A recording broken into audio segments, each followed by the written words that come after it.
Hey guys, this is Crystal Jordan. I'm excited about today's guest. She is a businesswoman, she is a mom, she is an entrepreneur, and she's also a glamour girl. She's managed to embody all those things in one and do it so gracefully. Welcome today's guest, Yandy Smith.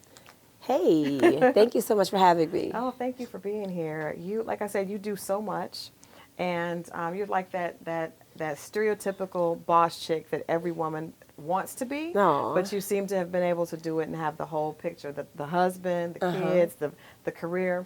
What do you think is? What do you think is the most important thing in being able to balance that and still maintain Yandy in the middle of it?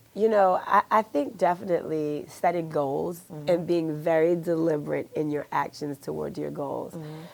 If you are living aimlessly and just trying to figure things out, it's so easy to go here and detour, to go here and, get off track. But if you know where you need to be and you just stay focused, it's easier for you to stay on course. And I think that has been a determining factor in my life, in my balancing, in my progress, because I know what the goal is, and I stay on course. Right. So you've managed to do that all in the atmosphere of reality TV, which is Yes. which is amazing in itself. I think that you are one of the few role models that we see doing a lot of different things and still maintaining that business sense. Has that been difficult for you to do in the midst of a lot of your peers or counterparts not necessarily on the same path as you are? No, I own my lane. I stay in my lane. I don't care about who's driving in their lane. Just stay out of my way. Right. Because I'm coming for it. Right. What do you think about, we hear a lot about the examples and role models. Yeah. And the fact that reality TV doesn't always offer positive role models for young black women. Where do you see yourself in that, and how do you feel about sometimes seeing those images that may not be great role models for, even like for your daughter growing up? So this is what I have to say about that overall. When you cut on the television, when you decide to purchase cable, it is for entertainment purposes only. Nobody is looking at Total Recall and looking at Arnold Schwarzenegger to be a role model. Nobody is looking at Martin and thinking Gino or Pam, they're role models. These are people that are hired to do a very specific thing, and that is to entertain. And I think the role models should be people that your parents put in your life for you to see. The role models should be the people that, you fill your time and your space with. If you are easily influenced, or if you have children that are easily influenced, don't cut on that channel. Right. You have an option. Right. And you have an option not to purchase that channel if you can't control what they're doing because you're not home. So I think people get things misconstrued. When someone signs on to be a rapper, they sign on to do that. When someone signs on to be on TV, they sign on to do that and to entertain. We are not necessarily signing on to be role models. Right. Now, my second thing is, some people have a moral standard, and there is an ethical code where you feel like, and that's me, everyone doesn't have what I have or what you have or whatever else. My moral standings tell me, if you are going to put yourself out there, you need to be something that you can be proud of, that your children can be proud of, that your community can be proud of.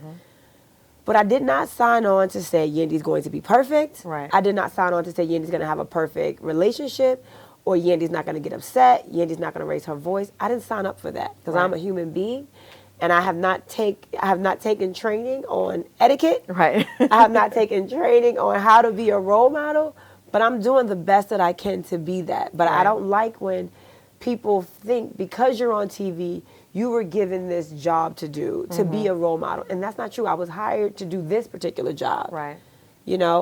And it's false labeling. And they don't do that to other people. They don't do that, to other races. When Martha Stewart went away, it wasn't this whole backlash about, you were supposed to be a role model.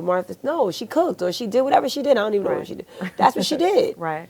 But with us, it's like they put this pressure on us because it's like they still have that token blackface. Although we go crazy over blackface, we are still living in the mind frame that there's this one token black girl and she has to represent everything. Every single black girl, right. And that is not the case. Right. That is not the case. We are not all the same. We do not all handle conflict the same. We are multidimensional, and I think it's time for us to respect that. Right. Yes, understand our magic, understand how we are the wave, we are everything and more. but we also are flawed. Right. You know, and we also are learning and trying to get things right. I agree with you. I think if I were to play devil's advocate, for so long there has been fewer of us on television, Yes. right? So we don't have the luxury maybe of seeing a lot of different things. And I think that reality is different than a movie, Yes. right? So I think that it gets misconstrued. But that's what you think, because that's what we want you to think. Right. Very You know, true. Very true. it's not scripted, but it's Right. very situational. Right. Would I, on an average day, be sitting across from whomever, you know, Kim Bella if I'm not speaking to her, or Right. Erica Mena? Never. Right. Never. They're not in my life. They're not, you know, this is not something that I do every day. I'm working, I'm moving, I'm with my babies. I don't have time to see my good girlfriends. Right. I'm not going to be sitting having tea Right. with somebody I got a problem with. Absolutely. But we know that that's going to entertain you. Right. You know, so we put that conflict in the center, and then we say, this is a conflict, deal with it, Right. and let's put the cameras on. So that we can be entertained. So that you can be entertained. So yes, there are, you know, I do feel like there should be people that feel like I'm representing my house first, I'm representing my mama, I'm representing my daddy. Let me act right. But Right. that is just not the reality of Right. the time and place we live in. Well, it's good that we do have some people that are doing that, because Yes. at least we have more options, and there's We have more examples, diversity more on TV. diversity. Absolutely. I appreciate that. So we're going to come right back with more about your skincare line, about your podcast, Okay. and everything else Yandy has going on. You guys make sure to stay tuned. We'll be right back. So we're back with more with Yandy Smith. And Yandy, you and I were talking off camera about people taking care of their skin and making sure that your Absolutely. skin looks Yes. amazing underneath your makeup. Yes. We saw that Alicia Keys earlier at the Grammys went without makeup, and there was this, there's been some people talking about the fact that she does that. But I think the fact that we are saying to black women that, yes, wearing makeup is amazing, but you also want to be able to not wear makeup and look Yeah. amazing. So you have Yelle Skin. Tell us about how you came up with it and why you feel like this is important. Sure. So me in my profession, I have to, because I don't like to, put on makeup and Right. lashes and all this stuff. And sometimes I have more than one shoot a day. So I'll take a wipe it off, put some more makeup on, never really cleaning my skin the way I need to. So that caused me a bunch of issues early on in my career. So I had dark spots, I had acne, I had dry skin, so my nose was always peeling. I had bags around my eyes. And after a while, I was like, oh my gosh, I'm aging before my time, Right. And I went to a popular chain. I went to Sephora to go get some things for my skin that could work for all the problems. By the time I got to the register and was being checked out, I spent almost $600. And I was like, this can't be life, And she's like, oh, and that's your 30-day supply, so we'll see you in 30 days. Right. I'm like, there's no way I'm spending $600 on, facial care every month. So I have a friend that writes for my magazine, and she is a master esthetician with Bliss Spas. And I was like, I need you. You do facials all day. You know what we need. And I said, but I want mine to be all natural, plant-based. And I want to cater to women like me. Right. I want to cater to women with enriched melanin. And when she got with the chemist, she was like, okay, we can create this amazing plant-based line, but it's going to be a family care line. It's not just going to be for women. It's for men. It's for children. And this is going to be a preventative system. This is going to be the basic kicks that you need if you have oily skin, dry skin, normal combination skin. We're going to provide a face wash. We provide a toner, a moisturizer, an eye cream for those circles around your eyes Yes, and those Lord. dark spots and that loose skin.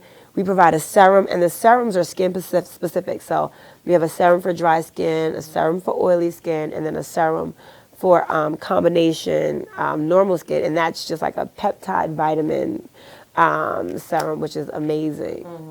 That's awesome. So I think the older we get, we start to think about things differently. Yes. But if you have been taught to take care of your skin, because a lot of people don't think about it until they've gotten to, I see things happening. now, right? So Yes. that preventative So it care- is absolutely important, and I encourage people to start with their children as young as 9. Don't use the soap that you wash your body with. Right. use a soap specifically for your skin, your face on your skin, the most Right. sensitive skin that you have. Right, right. We know black doesn't crack, but sometimes That is a lie. That is an absolute lie. Black will crack if you do not take care of you it. don't take care of it. Absolutely. Absolutely. Well, congratulations on that. Real quick about the podcast. So you Yes. are, aside from being a part of pop culture, also talking about pop culture. Yes. So how did that come? How did that come to be? So our podcast is called Talk Over Tea, and it's two of my very good friends, Tamika D. Mallory and Jamila T. Davis. Tamika is an activist. She is president of the Women's March. Jamila is a woman that has been formerly incarcerated for, she was sentenced to 12 years. They call her the woman that single-handedly brought down the Lehman Brothers organization.